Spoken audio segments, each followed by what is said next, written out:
الحمد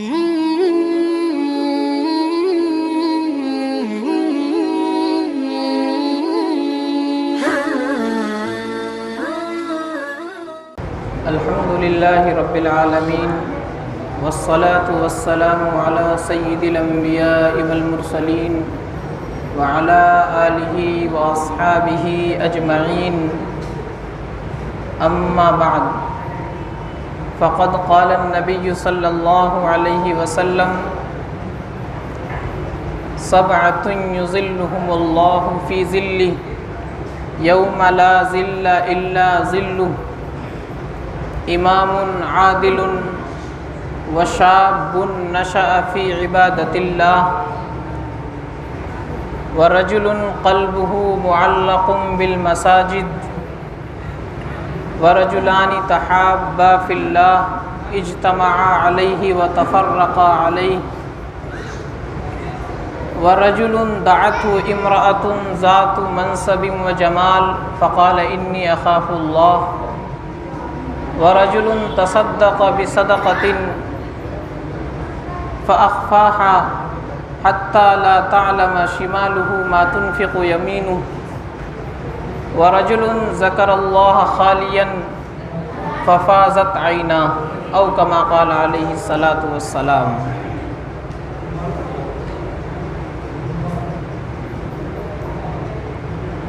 میرے محترم بزرگوں اور عزیز دینی بھائیوں،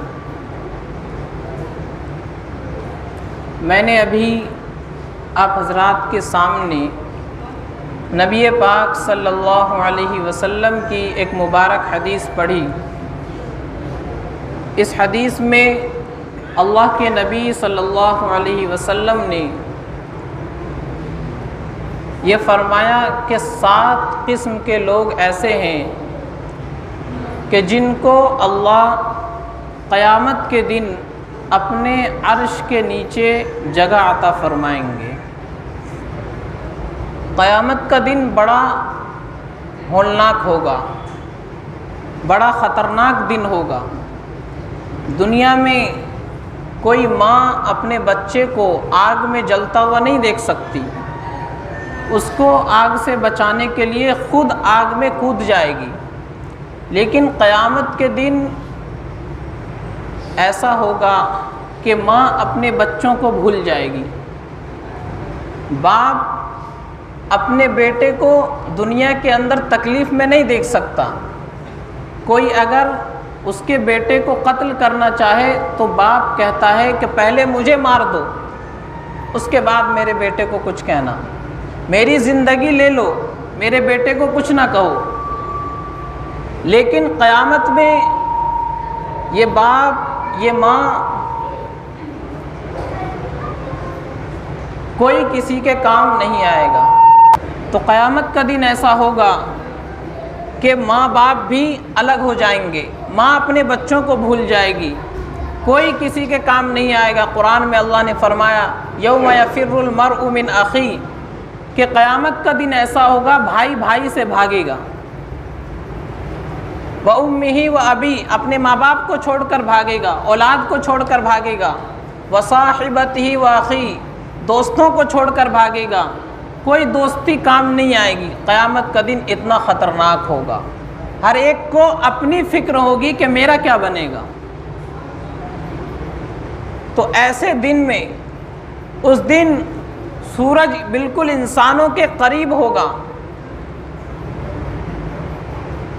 ایسے دن میں اللہ تبارک و تعالیٰ 7 قسم کے لوگ ایسے ہوں گے جن کو اپنے عرش کے نیچے سایہ عطا فرمائیں گے۔ ان 7 لوگوں کا تذکرہ 7 طرح کے لوگوں کا اس حدیث میں ہے۔ فرمایا سب سے پہلا آدمی، سب سے پہلی قسم کے لوگ جن کو اللہ اس دن، جس دن کوئی سایہ نہیں ہوگا، اپنے عرش کے نیچے جگہ دیں گے۔ پہلا ہے امام عادل، انصاف کرنے والا حکمراں، انصاف پسند بادشاہ۔ اس میں ہر وہ شخص آ گیا جس کے نیچے کچھ لوگ کام کرتے ہیں، ہر آدمی کی اپنی ایک چھوٹی سی حکومت ہوتی ہے، باپ کی حکومت اپنے گھر میں، باس کی حکومت اپنے آفس میں، ٹھیکیدار کی حکومت اپنے مزدوروں پر، کمپنی کا جو مالک ہے اس کی حکومت اپنی کمپنی میں، فیکٹری میں۔ تو ہر آدمی کی اپنی ایک چھوٹی چھوٹی حکومت ہے۔ تو جو آدمی اپنے ماتحت رہنے والے لوگوں کے ساتھ انصاف کرے گا، ان کا خیال رکھے گا، ان کی ضرورتوں کو پورا کرے گا، ایسا شخص قیامت کے دن، جس دن کوئی سایہ نہیں ہوگا، اللہ اپنے عرش کے نیچے اس کو سایہ عطا فرمائیں گے۔ تو پہلا شخص ہے امام عادل، انصاف کرنے والا حکمراں، انصاف پسند بادشاہ۔ اور یہ بات بھی یاد رکھنی چاہیے کہ جیسے ہمارے اعمال ہوں گے ویسے ہمارے بادشاہ ہوں گے، جیسے ہم اعمال کریں گے اللہ ویسے ہی حکمراں ہمارے اوپر مسلط فرمائے گا۔ اعمالکم عمالکم، تمہارے اعمال ہی تمہارے حکمراں ہیں، یعنی تم اگر اچھے کام کرو گے، انصاف والے کام کرو گے، نیک کام کرو گے، تو تمہارے بادشاہ اور حکمراں بھی نیک ہوں گے، انصاف کرنے والے ہوں گے۔ اور اگر تم ظلم و زیادتی کرو گے، برائی کرو گے، گناہ والے کام کرو گے، اللہ کی نافرمانی والے کام کرو گے، تو تمہارے بادشاہ بھی ظالم ہوں گے، تمہارے بادشاہ بھی تم پر زیادتی کرنے والے ہوں گے، تمہارے بادشاہ پھر انصاف پسند نہیں ہو سکتے۔ تو بادشاہ انصاف پسند اسی وقت ہوگا، حکمراں انصاف کرنے والا اسی وقت ہوگا جب ہمارے اعمال اچھے ہوں گے۔ جب بادشاہ انصاف پسند ہوتا ہے، انصاف کرنے والا ہوتا ہے، تو ملکوں کے اندر اس کا اثر پہنچتا ہے۔ عمر بن عبدالعزیز رحمہ اللہ کے دور میں ایک چرواہا جنگل کے اندر اپنی بکریاں چرا رہا ہے۔ اچانک اس نے یہ کہا کہ لگتا ہے خلیفہ وقت عمر بن عبدالعزیز کا انتقال ہو گیا ہے۔ اس وقت تو کوئی ٹیلی فون کا زمانہ نہیں تھا، انٹرنیٹ کا زمانہ نہیں تھا، کوئی ایسے رابطے کا ذریعہ نہیں تھا، لیکن وہ آدمی جنگل کے اندر یہ کہہ رہا ہے کہ ایسا لگتا ہے عمر بن عبدالعزیز کا انتقال ہو گیا۔ تو لوگوں نے پوچھا اس کی کیا وجہ ہے، تم کیسے کہہ سکتے ہو، تمہیں کہاں سے خبر ملی؟ تو اس چرواہے نے کہا کہ آج میری بکریوں پر بھیڑیے نے حملہ کر دیا ہے، اس سے میں نے پہچان لیا کہ عمر بن عبدالعزیز کا انتقال ہو گیا۔ کیونکہ جب تک عمر بن عبدالعزیز تھے، ان کا عدل اور انصاف تھا، تو یہ حال تھا کہ جانور بھی ایک دوسرے پر ظلم نہیں کرتے تھے، بھیڑیاں بھی بکریوں پر حملہ نہیں کرتا تھا۔ تو بادشاہ کے انصاف کا جانوروں پر بھی اثر پڑتا ہے۔ بادشاہ جب انصاف پسند ہوگا تو پورے ملک میں اس کا اثر جاتا ہے۔ ایک مشہور واقعہ ہے کہ ایک بادشاہ سیر کو نکلا، سفر میں اسے پیاس لگی تو ایک انار کے باغ میں گیا، اور وہاں جو لوگ تھے ان سے کہا کہ ایک گلاس جوس پلا دو۔ انہوں نے ایک انار توڑا، اس کا جوس نکال کر کے اس کو دیا تو جوس بہت میٹھا تھا، بڑا اچھا اس کا ذائقہ تھا۔ تو بادشاہ کے دل میں خیال آیا کہ یہ باغ تو بہت اچھا ہے، اس کے انار بہت میٹھے ہیں، اس باغ کو اپنے قبضے میں لے لینا چاہیے۔ تو بادشاہ نے کہا کہ ایک گلاس اور پلائیے۔ اس نے اسی پیڑ میں سے دوسرا انار توڑا، اس کا جوس نکال کر کے لا کر کے دیا تو اس کا جوس میٹھا نہیں تھا، اس میں وہ ذائقہ نہیں تھا جو پہلے والے میں تھا۔ تو بادشاہ نے اس کے مالک کو بلایا اور کہا یہ کیا بات ہے کہ تم نے پہلے جوس پلایا، اسی پیڑ میں سے انار توڑا، بہت میٹھا جوس تھا، دوسرا انار اسی پیڑ میں سے توڑا لیکن اس کا جوس میٹھا نہیں ہے، اس کے اندر وہ مزہ نہیں ہے جو پہلے تھا۔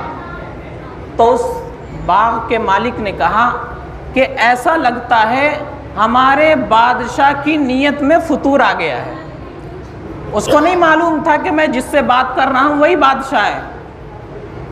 تو اس نے کہا ایسا لگتا ہے کہ ہمارے ملک کا جو بادشاہ ہے اس کی نیت خراب ہو گئی ہے۔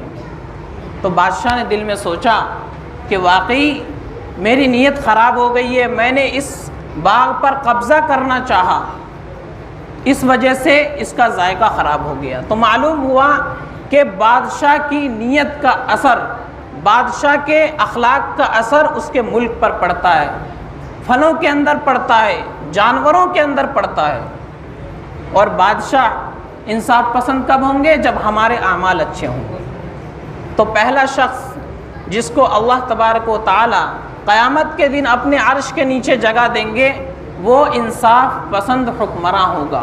ہر وہ آدمی جو اپنے انڈر رہنے والے لوگوں کے ساتھ انصاف کرے گا، دکان کا مالک ہے، اس کے تحت اسٹاف رہتے ہیں دکان کے، ان کے ساتھ انصاف کرے گا، ان کی ضرورتوں کا خیال رکھے گا۔ کسی فیکٹری کا مالک ہے، اس کے تحت مزدور رہتے ہیں، ان کی ضرورتوں کا خیال رکھے گا۔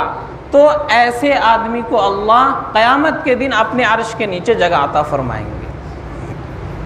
یہ پہلا آدمی جس کو اللہ عرش کے نیچے جگہ دیں گے قیامت کے دن۔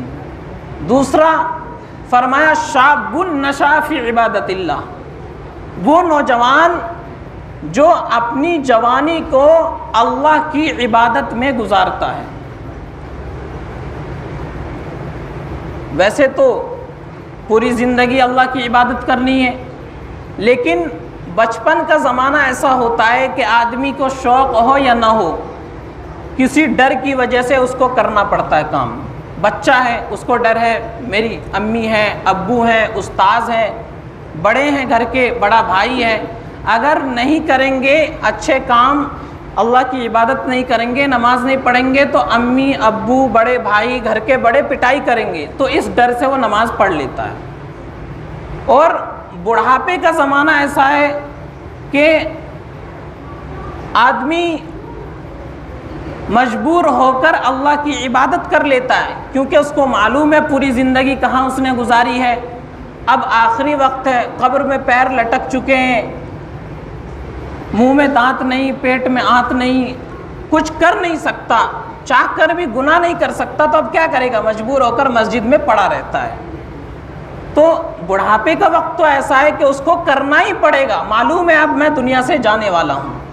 لیکن جوانی کا وقت ایسا ہوتا ہے کسی کا ڈر نہیں ہے، نہ ماں کا ڈر، نہ باپ کا ڈر، نہ بھائی کا ڈر، نہ استاذ کا ڈر، کسی کا کوئی ڈر نہیں، جسم کے اندر طاقت ہے، قوت ہے، ہر طرح کا سامان موجود ہے۔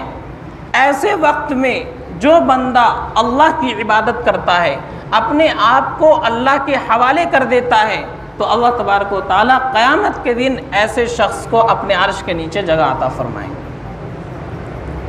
تو یہ نوجوان جس نے اپنی جوانی اللہ کی عبادت میں گزار دی، اپنی جوانی کے وقت کو اس نے ضائع نہیں کیا، ادھر ادھر اپنی جوانی کے وقت کو اس نے برباد نہیں کیا، اس نوجوان کو اللہ قیامت کے دن اپنے عرش کے نیچے جگہ عطا فرمائیں گے۔ جوانی کا وقت قوت کا وقت ہے، طاقت کا وقت ہے، اس وقت آدمی کے اندر حوصلہ ہوتا ہے، جذبہ ہوتا ہے کچھ کرنے کا۔ ایسے وقت میں اگر انسان نیک کام کرے، مظلوموں کی مدد کرے، غریبوں کے کام آئے، اللہ کی عبادت میں لگا رہے، تو اس لیے اللہ اس نوجوان کو انعام عطا فرمائیں گے، قیامت کے دن اپنے عرش کا سایہ نصیب فرمائیں گے۔ تو کس نوجوان کے بارے میں بات آئی؟ جو اپنی جوانی اللہ کی عبادت میں گزارتا ہے، اپنی جوانی کو فری فائر پب جی کھیلنے میں نہیں گزارتا، اپنی جوانی کو کرکٹ میچ کھیلنے میں نہیں گزارتا، اپنی جوانی کو ادھر ادھر کی بکواس کرنے میں نہیں گزارتا، اس نوجوان کو اللہ قیامت کے دن عرش کا سایہ عطا فرمائیں گے۔ آج ہمارے نوجوانوں کا حال، چوک پر بیٹھے رہیں گے، دکان کے باہر بیٹھے رہیں گے، جا کر کے ملاقات ہوگی، کیا حال ہے، کیا کر رہے ہو آج کل؟ کچھ نہیں۔ نماز کیوں نہیں آتے؟ پھر کچھ کام بھی نہیں ہے اور نماز کے لیے بھی فرصت نہیں ہے۔ تو ایسے نوجوان کو اللہ قیامت کے دن عرش کا سایہ نہیں دیں گے، ایسے نوجوان کو دیں گے جو اپنی جوانی اللہ کی عبادت میں گزارتا ہے، جو اپنی جوانی کے وقت کو اللہ کے حوالے کر دیتا ہے، جیسا اللہ نے حکم دیا، جیسا شریعت کا حکم ہے اس کے مطابق اپنی جوانی کو گزار لیتا ہے، اس کو اللہ یہ انعام عطا فرمائیں گے۔ قیامت کے دن کوئی سایہ نہیں ہوگا، ہر طرف دھوپ ہوگی، سورج بالکل قریب ہوگا، ایسے وقت میں اللہ اپنے عرش کے نیچے اس کو جگہ عطا فرمائیں گے۔ تو یہ دوسرا شخص ہے۔ تیسرا شخص فرمایا رجل قلبہ معلق بالمساجد، ایسا آدمی کہ جس کا دل مسجد کے اندر اٹکا رہتا ہے، یعنی نماز کا وقت ہے، مسجد میں آیا، نماز ہو گئی، اب مسجد سے باہر جا رہا ہے تو اس کے دل میں خیال ہے جب اگلی نماز کا وقت ہوگا تو مسجد کے اندر آؤں گا، اگلی نماز کا اسے انتظار رہتا ہے کہ کب اذان ہوگی اور کب میں شوق کے ساتھ دوڑتے ہوئے مسجد نماز کے لیے جاؤں گا۔ ایسے آدمی کو بھی اللہ قیامت کے دن عرش کے نیچے جگہ عطا فرمائیں گے، جس کا دل مسجد میں اٹکا رہتا ہے۔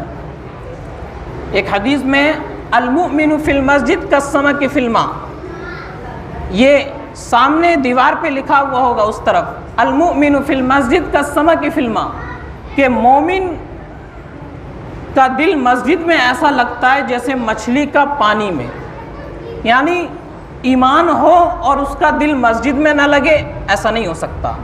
اگر مسجد میں کسی کا دل نہیں لگ رہا تو سمجھیے اس کا ایمان کمزور ہو رہا ہے، اس کا ایمان ختم ہوتا جا رہا ہے، کیونکہ مومن کے بارے میں آیا کہ اس کا مسجد میں ایسے دل لگتا ہے جیسے مچھلی کا پانی میں، مچھلی کو پانی سے نکال دو تو اس کی زندگی ختم ہونے لگتی ہے، اسی طریقے سے مومن کا دل مسجد میں لگا رہتا ہے، مسجد کے اندر آ کر اس کو سکون ملتا ہے، مسجد سے باہر جاتے اس کے دل میں بے چینی آ جاتی ہے، اس کا دل سکون سے نہیں رہتا، جب مسجد پہنچتا ہے تو اس کے دل کے اندر اطمینان اور سکون نصیب ہوتا ہے۔ یہ ایمان والوں کا حال ہے۔ اور منافق جس کا ایمان کمزور ہوتا ہے یا جس کا ایمان صرف دکھاوے والا ہوتا ہے، اس کے بارے میں کیا ہے؟ وہ دوسری طرف دیوار پہ لکھا ہوا ہے سامنے اوپر کی سائڈ میں والمنافق فی المسجد کالطیر فی القفص، کہ منافق کا حال مسجد میں ایسا ہوتا ہے جیسا کہ پرندہ پنجرے میں رہتا ہے، پرندہ پنجرے میں اپنے آپ کو قید میں محسوس کرتا ہے، اس کا دل نہیں لگتا، وہ چاہتا ہے کہ کب اس پنجرے کا منہ کھلے اور میں اڑ جاؤں۔ تو منافق کا، جس کا ایمان کمزور ہے یا جس کا ایمان صرف دکھاوے کا ہے، وہ مسجد میں ایسے ہی رہتا ہے کہ کب امام صاحب کی تقریر ختم ہو، کب جلدی سے خطبہ ہو، کب جلدی سے 2 رکعت نماز ہو اور میں نکل جاؤں۔ یہ منافق کا حال ہوتا ہے۔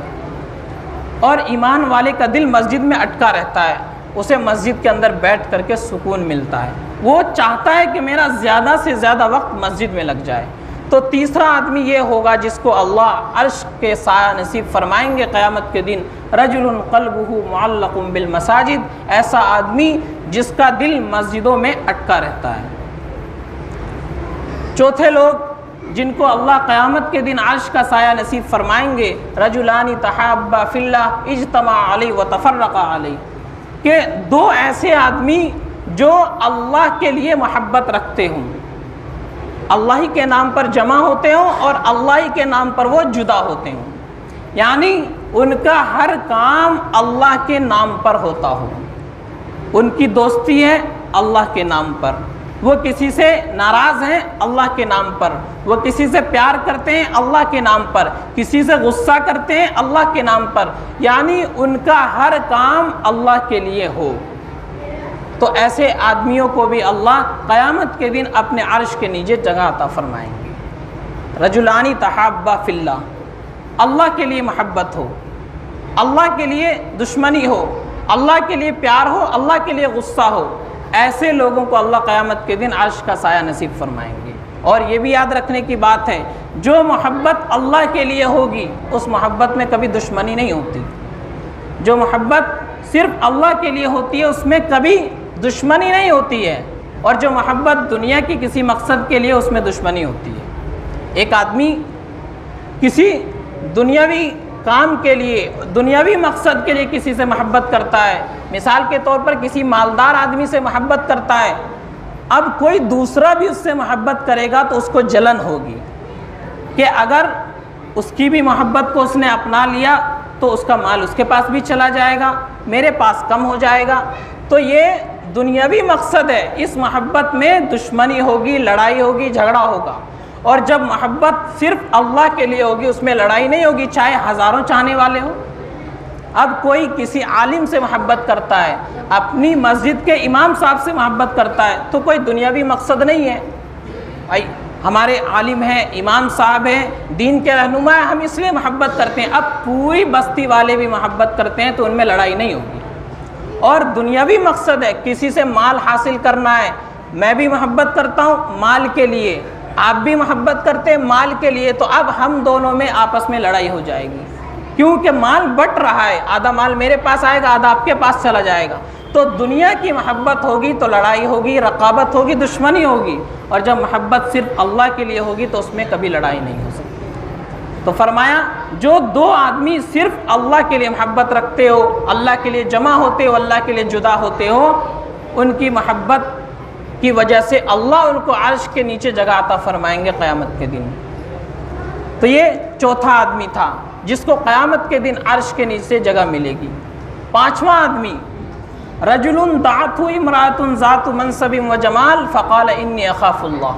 یہ پانچواں آدمی ہے. فرمایا کہ ایسا آدمی جس کو کوئی ایسی عورت دعوت دے گناہ کی جو منصب والی ہے، جمال والی ہے، وہ عورت اس کو گناہ کی دعوت دے کہ میرے ساتھ گناہ کرو، لیکن یہ آدمی کہے انی اخاف اللہ، میں اللہ سے ڈرتا ہوں، مجھے اللہ کا خوف ہے، میں تیرے ساتھ منہ کالا نہیں کر سکتا، میں تیرے ساتھ زنا نہیں کر سکتا، میں تیرے ساتھ گناہ نہیں کر سکتا.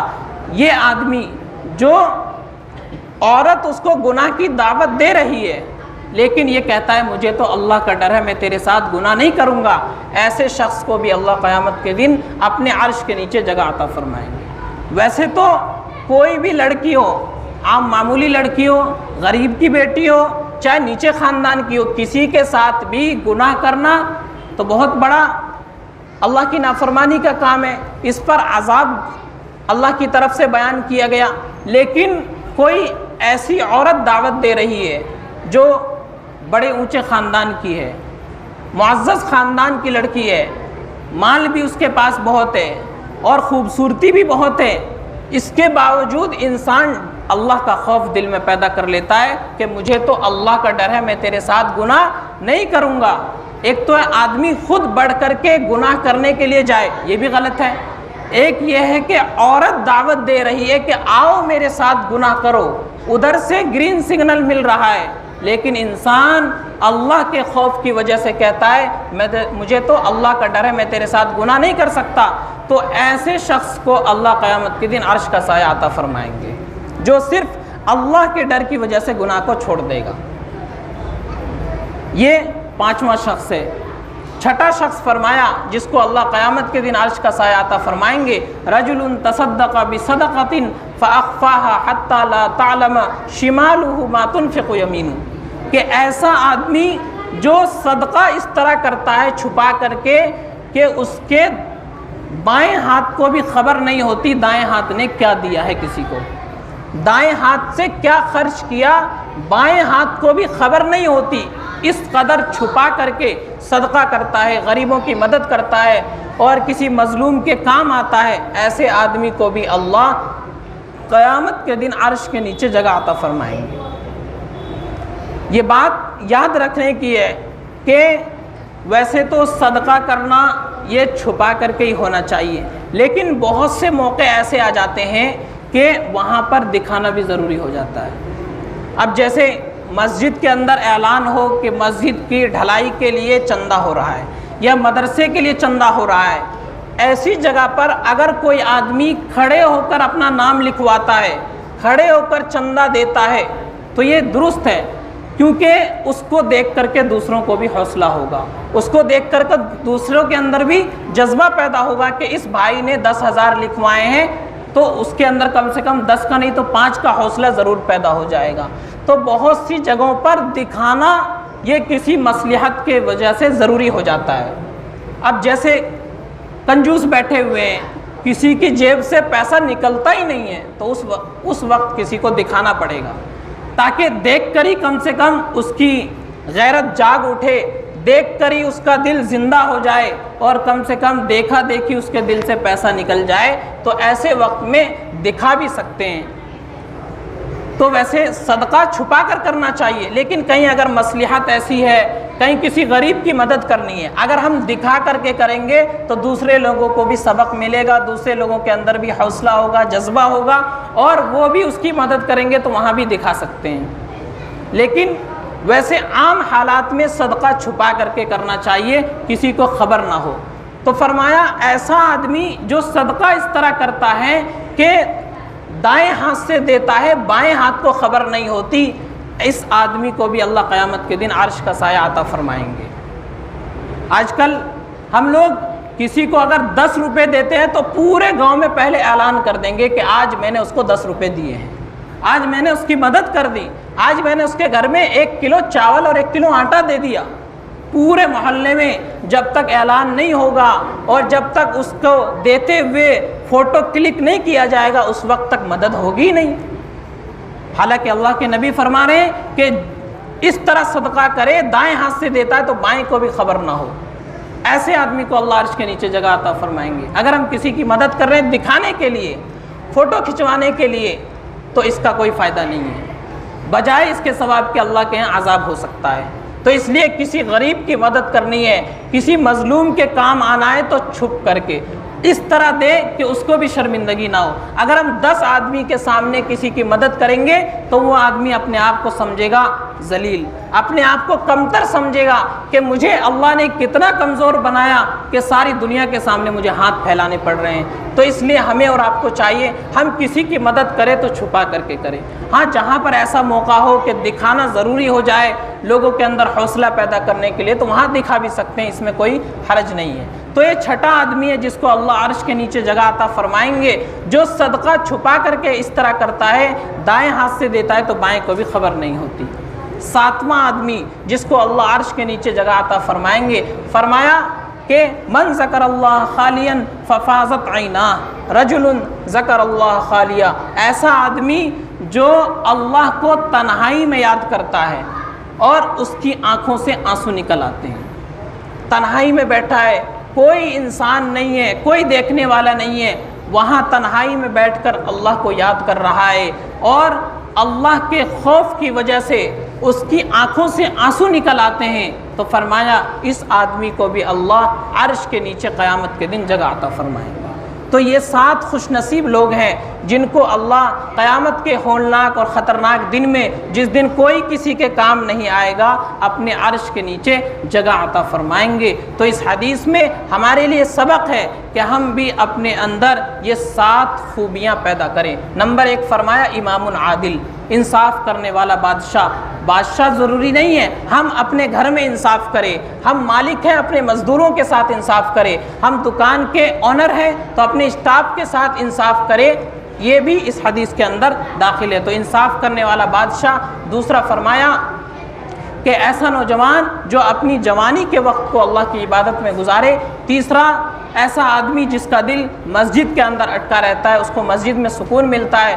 چوتھے وہ لوگ جو آپس میں صرف اللہ کے لیے محبت رکھتے ہیں، اللہ کے لیے جمع ہوتے ہیں، اللہ کے لیے جدا ہوتے ہیں، ان کا ہر کام اللہ کے لیے ہوتا ہے۔ اور 5واں وہ آدمی جس کو کوئی حسن و جمال والی، منصب والی، اونچے خاندان والی عورت گناہ کی دعوت دے لیکن وہ کہے مجھے اللہ کا ڈر ہے، میں یہ گناہ نہیں کر سکتا۔ اور چھٹا وہ آدمی جو صدقہ چھپا کر کے کرے کہ دائیں ہاتھ سے دیتا ہے تو بائیں کو بھی خبر نہیں ہوتی، یعنی لوگوں میں اعلان نہیں کرتا، کسی کا فوٹو نہیں کھینچتا اس کی مدد کرتے وقت، ایسے آدمی کو بھی اللہ عرش کے نیچے جگہ عطا فرمائیں گے۔ اور 7واں اور آخری وہ آدمی جو تنہائی میں اللہ کو یاد کرے اور اللہ کے ڈر سے اس کی آنکھوں سے آنسو نکل آئے۔ تو یہ 7 خوش نصیب لوگ ہیں جن کو اللہ عرش کے نیچے جگہ عطا فرمائیں گے۔ اللہ تعالی ہم تمام لوگوں کا بھی شمار ان خوش نصیب لوگوں میں عطا فرمائیں۔